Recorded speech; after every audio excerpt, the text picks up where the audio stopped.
자, 오늘 여기 110편 말씀은 이제 우리에게 새로운 은혜를 주시는 메시지인데, 이 메시지는 이제 다가올 메시아, 다윗이 다가올 메시아를 기다리면서 메시아가 오실 때에 이 땅에 어떤 현상들이 일어날 것인가 하는 것을 이제 환상을 품고 노래하는 그런 말씀이다, 이렇게 볼 수가 있습니다.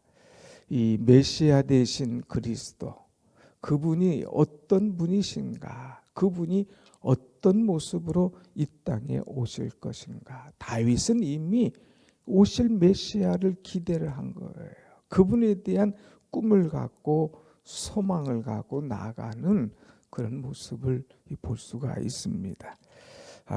이제 엊그제가 종교개혁, 마틴 루터가 종교개혁을 했지만, 마틴 루터는 이 시편을 두고 황금 또 다이아몬드 이 상자 속에 이 말씀을 넣어두라 할 정도로 이 말씀의 메시지가, 내용이 그렇게 귀하고 보석 같은 것이다 하는 것을 우리에게 말씀해 주고 있습니다. 자, 오늘 이 우리에게 오실 메시아, 그분은 어떤 분이냐? 먼저 그리스도의 신분을 세 가지로 볼 수 있는데, 1절과 2절 보면 이 땅에 오실 메시아, 그분은 만왕의 왕이요 만주의 주시다 하는 그런 메시지를 주고 있습니다. 그래서 1절 여호와께서 내 주에게 말씀하시기를, 그러면서 내 주 만왕의 왕이시고 주님이시다 하는 거예요. 2절에 보면 여호와께서 시온에서부터 주의 권능의 큐를 보내시리니 그랬어요. 왕으로 큐를, 그 당시는 이 홀, 왕만이 가지고 있는 이 홀을 가리키는 거죠. 그것을 내보내시면서 이 모든 세계 만국을 다스릴 것을 말씀하고 있죠. 또 예수 그리스도는 어떤 분으로 오시느냐, 4절의 말씀 보면 맨 마지막에 여호와는 맹세하고 변하지 아니하시리라 이르기를 너는 멜기세덱의 소열을 따라 영원한 제사장이라 하셨도다. 예수 그리스도는 제사장, 백성들의 죄를 가지고 하나님 앞에 나아가는 제사장, 그것도 대제사장으로 이 땅에 오실 것이다 하는 것을 이제 미리 말씀해 주고 있어요. 참 놀랐죠. 다윗이 어떻게 이렇게 오실 메시아를 그대로 표현하고 선언할까. 그 다음에 이 메시아, 다윗이 기대하고 꿈꾸는 메시아, 하나님께서 보내실 메시아는 어떤 분이시냐 하면 6절 말씀에 문나라를 심판하여 그랬어요. 심판하실 그리스도로 오실 것이다. 세상을 심판하시기 위해서 오신다. 예수께서 이 땅에 오시는 목적은 두 가지예요. 아들을 낳으리니 저희 이름을 예수라 하라. 그는 사람을 죄에서부터 구원할 자이심이라. 죄로부터 우리를 구원하시기 위해서 오시고, 또 예수 그리스도는 이 땅을 심판하시기 위해서 오시는 분이시다 하는 거예요. 다윗은 이것을 이미 예수 그리스도는 만왕의 왕으로 오시고 대제사장으로 오시고 심판하실 주로 이 땅에 오실 것을 말씀하고 있죠. 그래서 이 예수 그리스도를 맞이하고 예수 그리스도의 은혜를 입고 예수 그리스도의 축복을 받는 비결이 뭐냐? 그것이 오늘 이 4절에 3절에 그대로 나타내고 있죠. 3절 말씀 한번 같이 봅시다. 시작. 주의 권능의 날에 주의 백성이 거룩한 옷을 입고 즐거이 헌신하니 새벽 이슬 같은 주의 청년이 주께 나오는도다 그랬습니다. 자, 이 메시아가 오실 때에 우리는 주님의 이 권능을 입어야 된다고 하는 거예요. 우리 성도들은 날마다 주께서 우리에게 주시려고 하는 이 권능, 이 성령의 힘을 얻어야 바로 살아갈 수가 있다고 하는 것입니다. 그래서 주의 권능의 날이라고 하는 것은 메시아를 통하여서 모든 것이 바꾸어지는 구원의 날이에요. 심판의 날, 암흑의 날이 구원의 날, 기쁨의 날로 바뀌어진다고 하는 것입니다. 성령의 능력을 따라서 이 세상을 통치하시는 이제 주님을 따라서 우리의 모든 것이 새 힘을 얻고 소망을 갖게 되는 것, 이것이 중요하다고 하는 그런 말씀이죠. 오늘 우리는 특별히 성도들은 메시아께서 우리에게 주시고자 하는, 그렇게 주시길 원하시는 권능을 받아야 됩니다. 성도들이 왜 이렇게 힘이 없고 나약하느냐? 성령을 받지 못하니까, 하나님께서 주시는 권능을 얻지 못하니까 머리 깎인 삼손처럼 살아갈 수밖에 없는 거예요. 삼손에게 나시린의 힘을 주셨잖아요. 그런데 삼손이 머리를 깎이니까 그저 힘없는, 이제 모든 것을 참 잃어버리는 그런 존재예요. 하나님께서 우리에게 은혜와 능력의 권능을 주시길 원하시는데, 그것을 또 받았는데 우리가 힘 빠진 이제 머리 깎인 삼손처럼 비실거리며 살아갈 때가 많이 있다고 하는 거예요. 우리는 성령의 권능을 받아야 돼요. 힘을 받아야 돼요. 그 은혜를 받아야 이 세상을 이겨가며 살아갈 수가 있다고 하는 것입니다. 그래서 우리에게 이 성령의 권능, 힘을 받기 위해서 또 이런 놀라운 집회를 허락하시잖아요. 그러니까 여러분, 날마다 말씀을 통해서 권능 받고 새 힘 얻어서 하나님의 나라를 볼 수 있는, 하나님의 은혜를 누리며 살아갈 수 있는 여러분의 복된 신앙이 되시기를 축원합니다. 아멘. 성령의 능력을 받으면 모든 것을 이깁니다. 죄를 이기게 되고 사단을 이기게 되고 자신을 이기게 되는 거예요. 그러나 성령의 권능이 없으면 늘 비실비실하니까 사단에게 끌려다녀요. 죄를 다스릴 수가 없습니다. 자신을 이길 능력이 없다고 하는 거예요.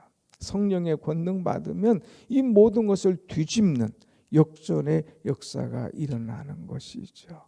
그래서 베드로도 다시금 성령 충만할 때 주님을 부인했던 사람이 주님을 위해서 헌신하는 일평생을 드리는 사람, 사도 바울도 예수님 만났을 때에 완전히 자기의 모든 자랑하던 것 다 분토처럼 배설물처럼 여기고 그리스도를 위해서 남은 생애를 사는 사람.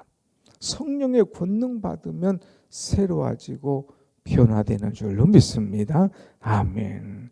예수께서 이 땅에 오신 목적은 우리에게 성령의 권능을 주시기 위해서 오셨어요. 그래서 스가랴에서 말씀하시기를 힘으로도 아니고 능력으로도 아니라 성령의 힘으로 해야 된다고 그랬어요. 우리는 기도하면서 이 성령의 힘, 권능을 사모하고 이 권능을 받고 날마다 은혜 속에서 승리하며 살아가는 여러분이 다 되시기를 축복합니다. 아멘. 두 번째는 우리는 이 뭐라고 그랬어요? 오늘 3절 말씀 중점으로 보면 주의 권능의 날에 주의 백성이 거룩한 옷을 입고 그랬어요. 주의 백성들은 거룩한 옷을 입어야 된다.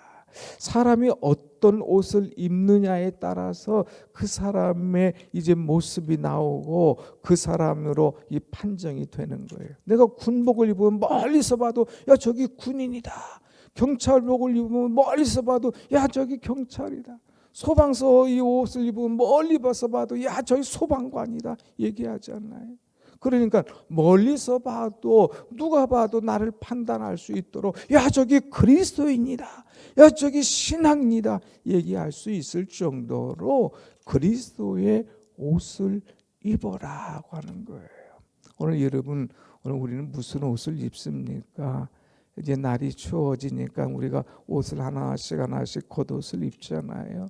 그러나 중요한 것은 그리스도의 옷, 그리스도와 함께하는 사람, 그리스도인으로 나타낼 수 있는 그리스도의 옷을 입을 때에 하나님의 영광이 우리 속에 아름답게 드러나게 될 줄로 믿습니다. 아멘. 거룩한 옷을 입은 사람, 그리스도의 옷을 입은 사람은 구별된 삶을 살아갈 수밖에 없어요. 그리스도의 옷을 입은 사람은 거룩한 삶을 살아갈 수밖에 없어요. 그리스도의 옷을 입은 사람은 능력의 삶을 살아갈 수밖에 없다고 하는 것입니다. 오늘 우리는 어떤 옷을 입느냐, 이것이 중요한 거예요. 사탄의 옷을 입고 세상의 옷을 입고 주정뱅이의 옷을 입고 그렇게 살아갈 우리가 아니에요. 우리는 하나님께서 세우신 거룩한 사람이에요. 하나님의 백성이에요. 그래서 거룩한 옷을 입고 하나님의 자녀답게 살아갈 때에 하나님께서 우리를 책임지시고 사랑하시고 축복하시는 줄로 믿습니다. 아멘. 자, 그 다음에 또 무엇이 있어요? 거룩한 옷을 입고 즐거이 헌신하니 그랬어요. 우리 그리스도인들은 거룩한 옷만 입는 사람, 옷만 바꾸는 사람이 아니라 헌신하는 사람이 돼야 돼요. 헌신한다는 것은 나의 몸을 드린다고 하는 거예요. 헌신한다고 하는 것은 내가 내 몸을 드리듯이 모든 것을 하나님 앞에 드린다고 하는 것입니다. 오늘 이 새벽에 나와서 예배 드리는 것도 여러분의 몸을 드리는 거예요. 사람들이 이 새벽에 깨어서 나온다는 것 얼마나 어렵습니까? 그러나 하나님 앞에 내 몸을 드리는 거예요. 내 몸을 드린다는 것은 내 모든 것을 드린다는 거예요. 시간도 드리고 정성도 드리고 이제 재능도 드리고 기도도 드리고 다 드리는 거예요. 그런데 중요한 것은 하나님 앞에 드릴 때에 즐겁게 드리냐, 억지로 드리냐, 마지못해 드리냐, 이것이 중요한 거예요. 여기 보니까 거룩한 옷을 입고 즐거이 헌신하니, 즐겁게 헌신하는 사람, 날마다 즐겁게 기쁨으로 예배하는 사람, 하나님께서 이 사람들을 사랑하시고 축복하신다고 하는 거예요. 기왕에 주의 일하는 거 즐겁게 하시는 여러분이 되시기를 축원합니다. 아멘. 오늘도 찬송했잖아요. 주와 같이 길 가는 것 즐거운 일 아닌가. 즐거운 일 아닌가. 한 걸음 한 걸음 주님과 함께 즐겁게 살아가는 그런 사람. 즐겁게 살아가는 사람은요, 마음이 즐거우니까 건강이 좋아질 수밖에 없어요. 즐거운 사람은 걸음걸이가 가벼울 수밖에 없습니다. 그냥 마지못해 사는 사람, 질질 끌고 끌려가며 살아가는 사람, 그거는 힘없는 사람이죠.